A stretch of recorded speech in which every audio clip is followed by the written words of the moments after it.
It's the Becky and Boca Show, coming to you every Thursday night from glamorous downtown Boca Raton. I'll show you how to live life in style in one of the country's most elegant cities. So sit back, relax, and let me show you how to indulge yourself Boca style. Hello, welcome to the Becky and Boca Show. I am doing a Zoom meeting with Dr. Stephen Fagien, ocular plastic surgeon in Boca Raton. I've had him on several times before. Okay, so Dr. Fagien, since the last time I saw you, a lot has gone on. 2020 is over. It was a crazy year, but the beginning of 2021 has started out pretty well. God. Do you like the guy with the Viking horns? That's God. the capital. You couldn't write this stuff. You can buy that online now. There's on Amazon. There are some really funny people out there that have been doing some really funny things on social media. My son sent me one steal his look, and then it had all, where you get the megaphone and where you get the horns and where it's hard to believe, isn't it? You can't make this stuff up. Like you said, we thought it was over. The best line in a while that was not political was 12:01 in the first minute of the year. The hindsight's 2020 for the first time ever. And you thought it couldn't get any worse. But as much as some people don't have confidence in people, I have a feeling we're going to get through all this, and we're all going to be okay. I mean, we've just got such a strong spirit and individuality here, and I think no matter what hits us in any way, we'll figure out a way. What else could happen? I don't want to say that. No, don't say that. Okay, so we've gotten off to a little bumpy start for 2021, and I want to ask you how you feel about the vaccine, because it's out there now. I, for one, want to get it. Yep. I don't know how you feel about that. I'm just waiting for my turn. Yeah, you're like a lot of people. I think I am willing to wait. On the other hand, I'll state the obvious. First round needs to go to people at the front line, healthcare workers, nurses, ER docs, primary care physicians, people that are really face to face, no pun intended, with patients that are sick and potentially have COVID. And again, we've always been interested, as we should be, in protecting the vulnerable. So elderly people really need to be, and I agree with the way they've been rolling it out in part. That needs to be the second group of people that get it. You don't have the frontliners protected, and you lose all your frontliners. You have nobody to take care of the elderly. I was wondering about that, why it would have gone, which way it would go. Right. So I think it doesn't mean one and then you wait until it. I think a priority needs to be healthcare providers, nurses who are working with people with COVID. And then in conjunction, the people that are vulnerable, have chronic disease, elderly, nursing homes. And then, there are still people out in the public that are essential workers that, you don't think of as healthcare providers. I know. But they ought to be considered in that upper tier group. I even think about the checkout people at the grocery store. Of course. We need them. And they're hundreds of people, if not thousands, are going past them every day. Yeah. The reality is we need everybody, and we need everybody to get along and get through this. And, you and I, early on during COVID, when we started talking, we had to, honestly, Becky, we've had some great times. Oh, I know. It was a weird year. Oh, my gosh. But, I've always said, and I said it on the first show we ever did relating to COVID, do not politicize any of this. This needs to be everybody's problem and everybody's responsibility to get through it, whether it's wearing masks, whether it's getting vaccinations. So the long answer to your short question, I'm going to wait for a variety of reasons. This is a new kind of vaccine. I believe we have no choice but to vaccinate people. And we've with lightning speed gotten through this with FDA approvals that, again, remember, the shortest ever has been around 4 years. And there's a reason for it. And this is different. And, mRNA vaccines are much different than the flu vaccines and other vaccines we've had, polio, tetanus, and so forth. I was going to ask you about that, because they do reformulate the flu vaccine every year. So I was wondering, what's the difference between coming up with this and a flu vaccine? Well, you can't fast track mRNA, non-mRNA vaccines, traditional vaccines, because what happens, and if you want me to take a second to describe the differences between the vaccines, most vaccines are attenuated viruses. They're attenuated, whatever you're trying to vaccinate against. What that means is you develop a very non disease state likely causing variant of the virus, and then you create antibodies to that. Okay. Or basically you create an antigen that your body responds to, or an attenuated virus, meaning it's the virus particles or the virus that can't really, in theory, create a disease state. You don't get the flu theoretically with these attenuated viruses. So are you saying that we don't know that the same is going to be true of the vaccine? Right. Well, so there's never been a large scale mRNA vaccination done ever. Now they've been doing it and doing research with it for about 30 years. And it's a novel idea in every respect, where you're basically, so, you know, I'll backtrack and say, for all you students out there that never thought biology was important, this really explains biology 101 and molecular biology. There's a difference between a vaccination that you stimulate someone's immune system by giving the virus, an attenuated virus, or a part of that. Okay. And then your body makes an antibody response to that. That's the traditional types of vaccinations. That's the flu vaccine. Right. They take a long time because you have to create this antigen, which takes a long time. So it takes years to even get that done. And then you have to do clinical trials with that, even if you can prove that you created something that's valid and works. Okay. So mRNA vaccinations, which again, new, never done on a large scale. And remember, biology students, mRNA is messenger RNA. You're basically injecting someone with a code. Okay, so they figured out the code of COVID-19. And when you inject with a code or a protein that enters the cell cytoplasm, not the nucleus, and tells your protein synthesis part of that, and it's complicated for molecular biology, to create an antigen in your body. And they figured all this out, which is beyond brilliant. Mm-hmm. That creates the antigen that then you create an antibody to without ever having to use an attenuated virus, because they already had the code of the virus. They were able to create that protein that stimulates that response. So they didn't have to go through that long period of time trying to create the attenuated virus, the attenuated pathogen. So it's truly fascinating the way they were able to do it. So ultimately, from a theory standpoint, it should be safe. Okay. From a theoretic standpoint, it should work. But we don't know all of those theoretics. They're all still theory. Now, we have proven with two of the big clinical studies, the Pfizer drug and the Moderna drug vaccination, that they stimulate an immune response. You definitely make antibodies. Okay. Which ultimately seems to be, at least if you use traditional knowledge, that's how they work. Create an immune response. That's how the traditional vaccines work, an immune response. But the immune response, again, when you hear on the news or read on the internet or read in newspapers, it's so misguided the way some people display information when they're really not talking out of understanding the science. They're just regurgitating what they thought they heard. Antibody response is ultimately important, but may not be the only issue. And creating immunity is probably important to create an antibody, but it's important to create some memory.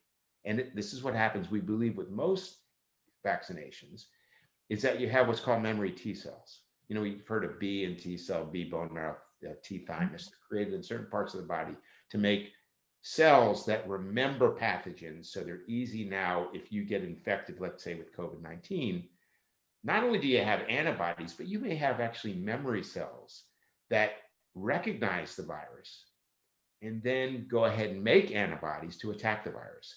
So everybody uses this antibody response as the only method to protect from COVID, when that may not necessarily be true. So when somebody doesn't have an antibody titer, that doesn't 100% mean that they're not resistant to getting COVID. And Interesting. so again, the little knowledge is dangerous, and I think people have misused and assumed that you're not protected if you don't have antibodies, which in most people may be true. But Okay. also the converse. Do antibodies actually necessarily protect us? So in the studies, which were interesting, and Well, people have been getting COVID twice. oh yeah, and there may be good reasons why that occurs. And the stimulating immunity is an interesting thing. We think we have a handle on that, which we've gotten better at it, but it's seat of the pants medicine. We're trying to get through this and find a cure very quickly. Mm-hmm. Kind of shoot and ask questions later, but we have no choice. We have to I would vaccinate. say, what is the option to that? Because, well, and then, like you said, and why I have maybe a different point of view, you want to get the vaccination because you've kind of been told that that's our only hope, which in a large... I've done a pretty good job of avoiding the virus for almost a year. Right. And it's not like I don't go out, but I'm very careful. That's right. And I am too. And I'm very protective. I wear, PPE. In fact, I was just looking at some video I had recorded before COVID, and I was amazed at how close people used to get. Like in all my videos, people, would be right next to me and we'd be in groups and touching. And I was like, wow, I don't know if I'm ever going to go back to that because I haven't gotten the flu or a cold or anything. Well, and it's, we're not the first society to wear masks. If you've ever been to Japan, I mean, they've been wearing masks for years. So, and if, for those that think masks don't work, I will tell you that's wrong. Masks do work. Any kind of mask, or does that have to be a medical mask? Look, some things are better than others. Some drugs are better than others. Not every mask protects everything, protects you from everything. And it's all about viral load. It's how much you get exposed to and what your body's willing to take. But take one example. Look at the incidence of influenza since COVID. I know. No flu this year. Right, because everybody's so protective of themselves and others to a large scale that pathogens that we know typically are high in certain seasons, we're not seeing them. So we can't relate it to COVID yet. But you take another disease state like influenza, it's worked. So when people got on TV and said masks don't work, or you don't need to use a mask. I didn't believe that from the very beginning. And then the people that say, well, the viral particles are smaller than the pores in the mask.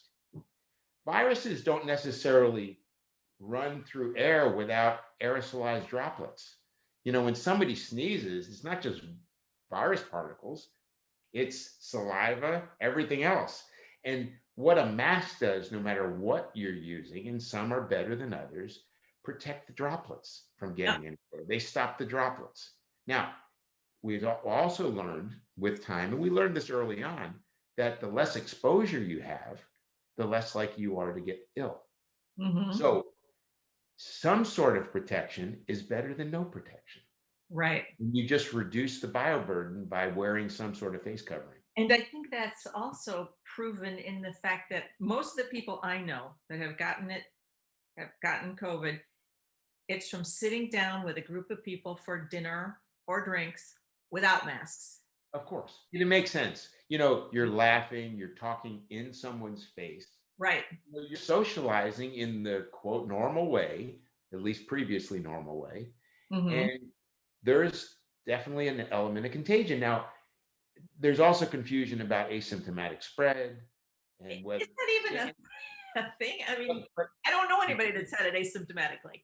And I know a lot of people that have had COVID. There was just an article today talking about the fact that they think asymptomatic spread, despite last week disagreeing with what they said today, asymptomatic spread is a higher likelihood of contagion than we first thought. Wow. So again, they'll flip their opinion in a week when they have more data. But we just don't know. What I say, just you got to use your good judgment. Everybody says they want to rely on the science. The science is still not out there. We still don't completely understand everything. And that's why vaccinations, if you want a vaccination and you're able to get one, sure, that makes sense. If you're skeptical about vaccines and you want to wait, wait. Yeah. Now, those that wait may regret it. Frankly, they might. I kind of feel like in the beginning, I knew a few people with COVID. Now it just seems to be closing in. It is. It is. I mean, I feel like we're a lot more likely to get it now oh, than for we sure. were a few months ago. We are. But the other thing is also true. You're a lot less likely to die from That's COVID true. now. So people tend to forget that. And on one of your shows, we talked about what I think is as important as vaccinations are the therapeutics. We Right. keep forgetting about therapeutics. I mean, the vaccination is like an insurance policy. You're hoping it protects you.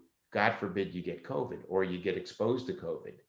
But what if you do and you've been vaccinated? I want to make sure there's a therapeutic. Yeah. So And so are you saying, what if you've been vaccinated and then you're exposed to COVID, you feel you might still get it? Is that what you're saying? we don't know. So remember, clinical studies just show an antibody response to the antigen challenge. Mm-hmm. And in all the studies, the efficacy was, greater than 90% in everyone. And what's the real acid test, unfortunately, is do all these patients who've been vaccinated, whether in the clinical studies or now, do they develop COVID? When they're exposed? Because they will be exposed. And those that are waiting to really see What if in happens? the real world, is it truly efficacious? With those that have fear of vaccinations. I'm not an anti-vaxxer, but there are those that are. Oh, I know. I've talked to quite a few of them. Yeah, and they have their valid personal concerns of whatever, a family member that got ill. Remember, the autism was felt to be related to vaccinations, and that's been disproven. And then the topic comes up every once and again. So we don't know. We're doing the best we can, I think, with what we have, and we've gotten through with incredible vaccines at rocket speed that no one ever thought would ever happen. I know. Everybody said you'll never be able to get vaccines out before the end of the year, and they were able to do it thanks to a lot of really smart people in medicine and science. So, I mean, you got to keep evaluating the science. I think it keeps changing. Essentially, the more we learn, the more experience we have, the more we learn. Mm-hmm. And as I mentioned also on a previous show, in my opinion, it took coming to the U.S. with the ingenuity we have here, which is, I don't care what anybody says, like no other place on the planet. Right. And a lot of it has to do with entrepreneurship. I mean, people are interested in being innovative for sometimes not the right reasons, but the end justifies the means. Yeah, I almost feel like the vaccine distribution should be put out into the private sector, and it would be maybe handled a lot better because A lot of people agree with you. And you can criticize the rollout of the vaccines in any particular state. It was seat of the pants. They were just doing what they thought was the best they could do at the time they were given the vaccines. Here you go, guys, take care of it. They give it to the separate counties, and they expect the counties to just, okay, we got it. And they just don't know how to deal with it. They're not equipped to do it now. So I think, those that want to wait. And there's those that believe, look, if a majority of the patients get vaccinations, they don't need to. Right. Herd immunity. Yeah. And herd immunity is real. There's some people that still don't believe in that. And there's the concern, as you mentioned earlier, that with the new strains of COVID, are we protected? Will it work? We don't know that yet. The only silver lining, again, to all this, obviously, is the development of vaccines and so many people that are willing to get it. I get calls all day long, texts, emails. For those that want it, when they become more universally available, I think you should get it. Mm-hmm. And most of my physician colleagues, by the way, are pro-vaccine. They want to get it, and a lot of them have gotten it already. Yeah. But one of the things, and on one of the clinical trials, which was very interesting, remember they accidentally gave a half dose to the first round. Yeah. Those patients did better. I know, I heard that. So that shows you we don't really understand. And I understand that dosing becomes ultimately important. Why did they do better with a half dose? Well, it's statistical. Okay. Did they do better? We don't know. It was a statistical response to an antibody response. to the vaccine. Now, whether that means anything in the real world, but they've actually half the dose because of it. And because of that, there's twice as many vaccines available. Right. Okay, that's great. It's a matter of just creating and manufacturing vaccines.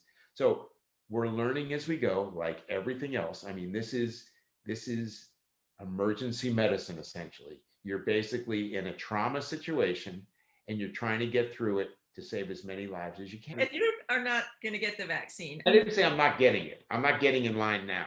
Right now. Okay. So tell me about your protocol that you've been using in your office, because I know you're open and you have to see patients all day long. We are tough. And I will tell you, you never say 100%, but almost 100% of our patients are amazed how we deal with it at the practice. Because if you're doing facial injectables, you have to take the mask off the patient. Correct. Everybody assisting me in any room are wearing N95 masks, shield, and they're wearing protective gear. And we limit the amount of exposure. We limit the treatments. Some treatments, I say, frankly, you don't need all that. We're going to wait another month or so to do this. The shorter time period that you're with someone, the better. And the questionnaires when they come in the door, we ask, have they had vaccinations? Have they been exposed to anybody with COVID? Have they been in a flight? I think everybody's honest if they want to get their Botox. Well, about the questionnaires, because I filled them out too, and I'm like, you know what? People can just lie. Well, and they can, but despite the fact that we clear them from a questionnaire standpoint, we check the temperatures when they come in. And by the way, my patients wear gloves and a mask when they come in. Move it when I'm treating any areas like around the mouth. And we act as if everybody's positive. You know, you basically protect yourself, just like you do with universal precautions when you wear gloves during surgery. You assume somebody has something communicable and you protect yourself and your staff. And that's the way we do it. And interestingly, like you said, the desire to have these cosmetic treatments seems to supersede their concerns. People aren't going out. They still. Here's the other thing too, Becky. Most people are wearing masks. I know. Do those lips really need to be injected? And they go, yeah. I don't want to wake up and look in the mirror in the morning and not see a good Zoom calls. They see themselves, and everybody sees them, real well. So eyelid surgery as well. Well, that's above the mask.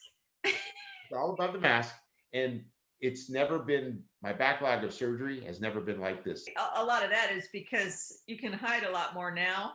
And then when this is all over, you'll come out and you look good and nobody will say, where have you been? I haven't seen you. And people have a little more downtime now. So I've had a lot of patients say, I've been waiting to get my eyes done for years. I never had the time. Also in Boca Raton, the social season that we usually have here with all the balls and the galas and events, none this year. That's right. And it would be hard for any of these people that participate in that to schedule these things between events, because this is the season. That's true. But now, none of that. You know what? We will get used to a new way of life, which hopefully will get a lot better. And again, as you said, I think I'm not sure I'm going to stop wearing masks. I think I'm going to keep wearing them in public because I don't like being sick at all. I don't even want the sniffles for a few days. I want to feel good all the time. And I haven't gotten the flu or a cold or anything. I'm attributing a lot of that to the mask. So if it works, why not? And then they're making a lot of really comfortable, good masks now. The N95 masks, when they first came out, were just terrible. I was wearing an N100 for a while, and I had like divots in the face from it. You can't wear those for very long. It's just different. But back to the vaccinations, I think we'll learn a lot. There's other vaccinations other than the two we talked about, the Moderna and the Pfizer. Interestingly, a Russian vaccine is the old style. It's the attenuated virus. Oh, so so actually injecting COVID-19 virus into people? Well, it may not be the virus itself. It may be virus particles like the spike protein, which is the target, seems to be on most of these, no matter what technology you use. And, those apparently don't stimulate disease, but who knows? I talked to a couple of people today that had gotten the vaccine now and got sick afterwards. They didn't necessarily get COVID, right? They got sick. They just felt crappy. I think a lot of other things happen immunologically with when you get an immunization that we don't understand completely. We're hoping it's simply that target, but it can't be. We're frankly just not that smart, and we don't understand all the immunologic effects when you stimulate someone's immune system. And again, what a very interesting topic you and I talked about was fillers. I was going to ask you about that. Okay, go ahead, because I've Yeah. seen some advertisements lately saying don't worry about getting your fillers and the COVID-19 injection. So I knew there was some issue there. Yes, and I think that statement is probably true, but it's not thoughtful. Yeah. Now, the big question is, why does that occur? Why? So there, just so you know, simply and only in the Moderna study, not in the Pfizer study, and it may be because it wasn't reported or extracted. And I've done many FDA studies, as you know. The FDA looks at any event that occurs after inoculation of a vaccine or any drug. Okay. So what's happening with people that get fillers? Well, so they capture what are called adverse events. Okay. Complications or whatever, but from an FDA standpoint, they call adverse events, where anything that occurs afterwards, they record and document. So the FDA came out with a report when two rather young women had swelling in their face after their second immunization. And again, that wasn't very clear, but I believe on both of them, it was their second. One was in their early 40s, one was in their early 50s. Swelling in the areas of their face and linked it to prior injections. Now remember, 30,000 patients were in the study. Two patients, which were not even sure what kind of fillers they even had, because they tried to say, well, wait a minute, you don't even know what they had because the patients didn't know what they had because you didn't ask the questions before the vaccination. Because we saw this with the flu vaccine too.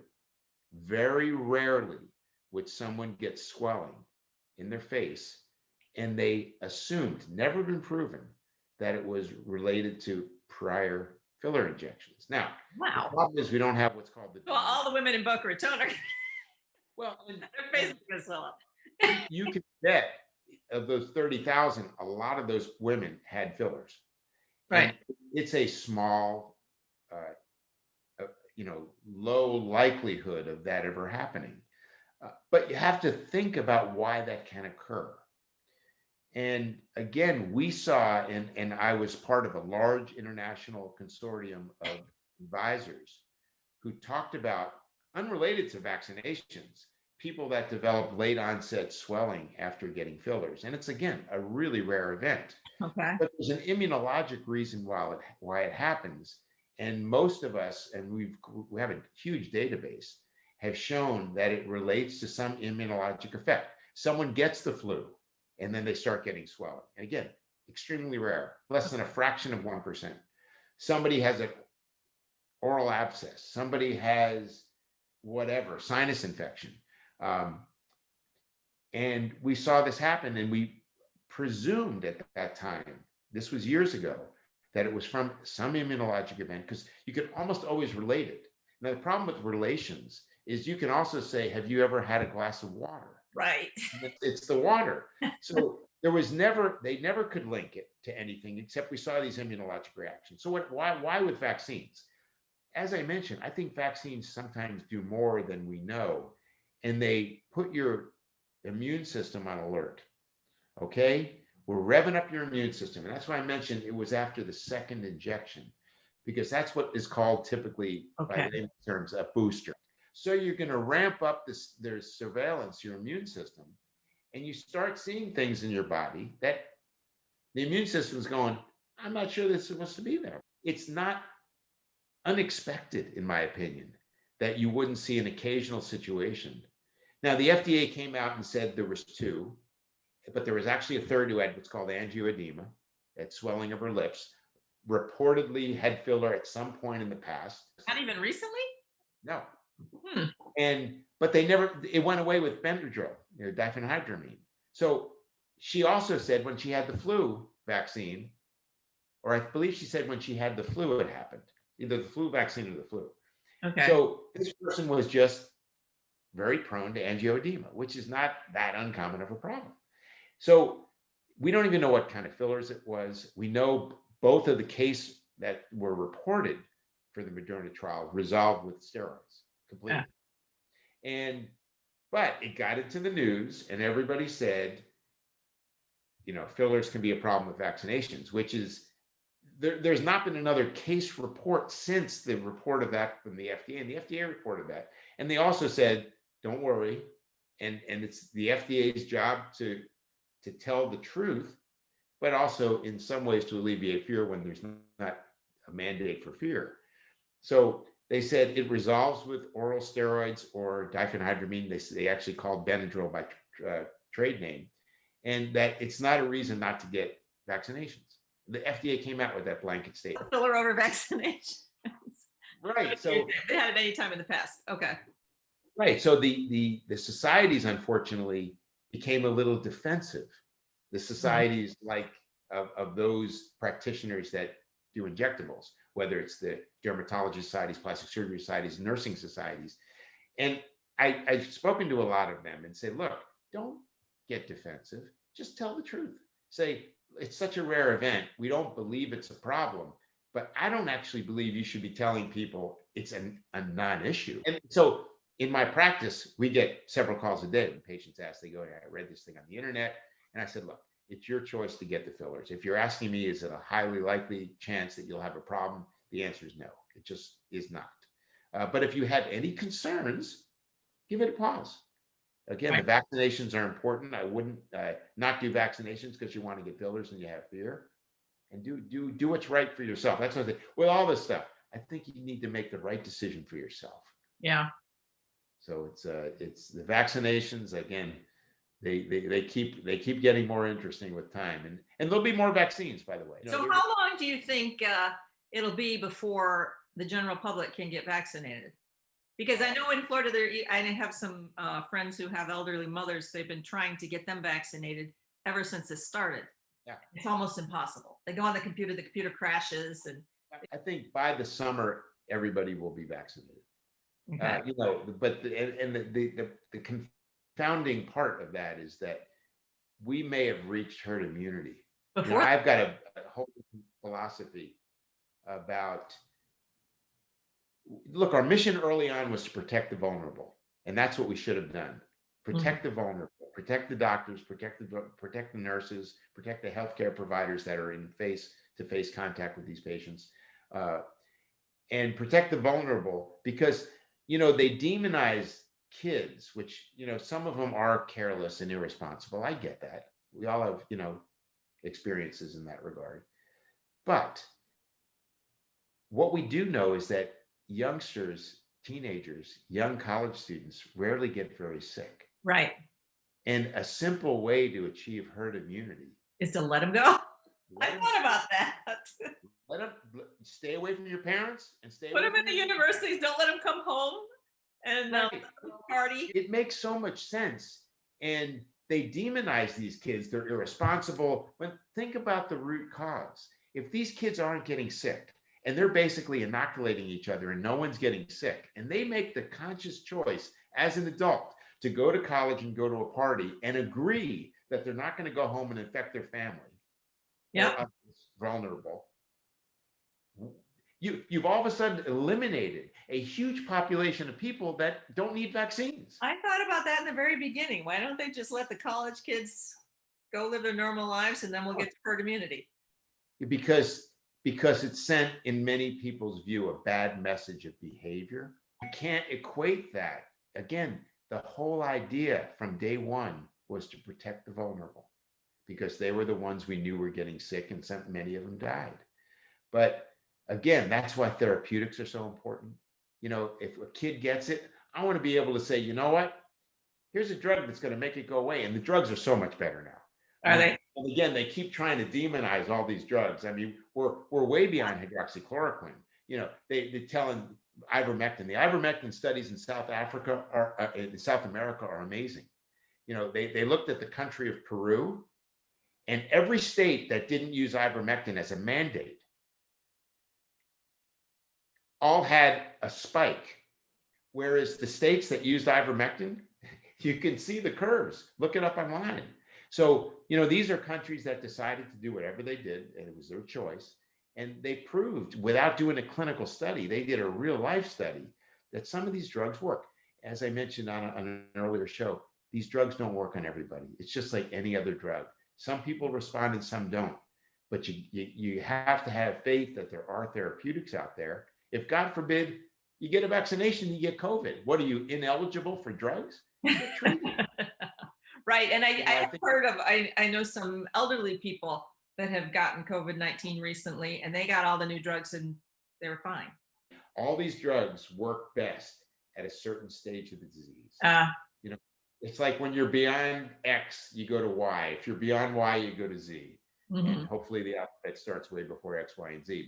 But and we're getting smarter to realize what patient profile and what time in the course of their disease requires what medication. And there are several very effective meds and therapeutics that work. So again, as I mentioned before, I'm very encouraged. We've gotten a better handle of this. I think vaccinations are part of the puzzle that needs to be fit. Mhm. And for certainly for those that need it or those that are vulnerable, they should definitely get vaccinated. And I mean, we'll start seeing again now that the general public is getting their second shots. We'll start to see other issues probably, but likely it will not merit a fear or a hysteria that vaccinations are a problem. And maybe it will, but I doubt it. And I think time always tells. And we unfortunately in this situation we didn't have the time. Just had to get going. It's scary. Okay, I gotta ask you about the pictures behind you. Those your daughters? Beautiful. Yes. Thank you. They're three. The one in the darker picture, that's a much older picture, and then one behind me. They're also the three girls. Very And, nice. yeah, my kids get embarrassed when they see when they come to the house with their friends, or they see that I'm on a Zoom call, and I use my office desk. Don't show this interview. They look So it's great. okay. Sometimes I'll just move over to the guitars and so forth. But Okay, let me ask you now about your practice and your new associate, Dr. Vaca. He's going to be on my show next week. I did an interview with him at your office. Yep. And you brought him in. He's a plastic surgeon and very, very good training. Very, very smart guy. So tell us a little bit about that and about your practice. yeah, so my practice is, as you know, limited to injectables and mostly surgically. It's only cosmetic blepharoplasty. And I get several calls a day or patients that are there and they want to have something that I just don't offer. And I've been, thinking about it for a while to bring in an associate, and it didn't make sense for anybody to do blepharoplasty like I do, Right. because that would be somewhat limited. The patients aren't asking me where else to go for. Yeah, where else can I go? Where can I have breast surgery? Where can I get a tummy tuck? Where can I get a rhinoplasty? And I've had colleagues, very good ones, locally and distant, and some of them just, they would ask all the time, why don't you just have a partner? It makes sense. Yeah. And after years of thinking and trying to find the right one, I think I have. He's very well trained. He's a Gator like me, went to University of Florida undergraduate, and then trained at Johns Hopkins for his medical school, and then did 7 years at Northwestern in Chicago. And his mentors and teachers, who I know very well, being on the teaching circuit with most of them, raved about him. And again, it was at a time I wasn't looking for an associate. And finally, after getting all these letters and reviews and phone calls, I said, let's meet. What's important is someone that I get along with very well and has the same ethics that I do. Mhm. And it's all about, patient care and making patients happy and doing the right thing. Well, he's a sharp guy and a very nice guy. I met him in the interview, so he's great. I kept thinking, oh, this is perfect. Yeah, I think he's going to do very well in Boca Raton. Mm-hmm. And it's, there's people would argue, well, there's a lot of surgeons in Boca Raton. I said, sure there are, but I am looking for someone that kind of has, again, my philosophy on practicing plastic surgery, and that I've always tried to just do the right thing. My patients will tell you, you look even at the reviews. I don't push anybody into anything. They make their choice. Sometimes people go, well, what else should I do? And I said, you can ask anybody. I'm not going to sell you into something that you don't see. And that's important to me. So ethics and demeanor, it was very important. And then I like someone that's, I worked with a plastic surgeon who's still a good friend of mine in Miami for years, but our practices were, miles apart, and we did a Right. lot of surgery together. And I'm ready to do that again. So I'm excited about it. Oh, I think it's a good fit for you. I think it's fantastic. And Yeah. that interview will be next week. Okay, so anything else you want to talk about before we go here, Dr. Fagien? So there's a couple of interesting, if you care to talk about it. One of the hot topics, again, I am on a lot of chat forums and Zoom calls with a lot of people from around the world. One of the things people had noticed probably around the summertime, post initiation of COVID, is that patients were complaining that their neurotoxins, Botox, wasn't lasting as long. Why? Well, so you would ask that very good question, why? And people assumed, and they make, that's the problem with doctors in general too, and people, is you make a lot of assumptions. Some are right, some are wrong, but you need to look at something critically. And if you don't analyze it, you can't ever find out what the root cause is. So I was on a very high level call with a bunch of pretty smart people. And I said, guys and girls, some people are complaining that their Botox neurotoxins, any of them, Xeomin, Dysport, Jeuveau, just don't seem to be lasting a while. When COVID started? Yes. Odd. Yeah. Okay. This is interesting. I can't wait to hear. Yeah. So some people said, I think it's because the people are just stressed out. And some people said, I think people just have nothing to do but look at their face and notice the things. So they notice. Right. Or I've heard a few, and I have to say, I'm kind of in that group, this third group, where I haven't really noticed it that much, but I have gotten a lot of texts and emails from my colleagues who ask me, have I noticed that the neurotoxins in some patients, a very small subset, aren't lasting as long? So again, thinking it was just US, went to Australia, went to Europe, went to Asia, went to Africa, South America. I started hearing it from a lot of people that I trust. Wow. And I said, so it seems like, and I always like to lead these advisory boards, that it may be a real event, it may be a real phenomenon, and let's try to think about why that might happen. Remember, we talked a long time ago about the use of Botox for depression. Yes. Because we have seen, again, made assumptions that the reason Botox worked for depression is that people liked the way they look and felt better about themselves. So they were generally less depressed. Again, that was an assumption that actually may not explain the entire situation. And I will tell you, it doesn't, for a lot of reasons. But it's never one thing that causes anything. It's usually a multitude of factors that culminate in a whatever occurs. Just like COVID. Why do some people get severe COVID and some people? It's usually a constellation of things that make the entity occur or occur the way it happens. So I flipped it around. I said, let's consider that the tail is wagging the dog here. If we know that, and there have been several clinical studies to show, pilot studies, that Botox seems to help and neurotoxins seem to help depression. Why can't it be the reverse, that there's some phenomenon that the depression affects the Botox? Whereas, so you think it's unilateral, but it may be, we don't know. Okay. So that tells you, the fact that Botox works for depression tells you it's central. It means it's going to the brain and, mood centers, let's say, for lack of a better term, that affect your mood. Mm-hmm.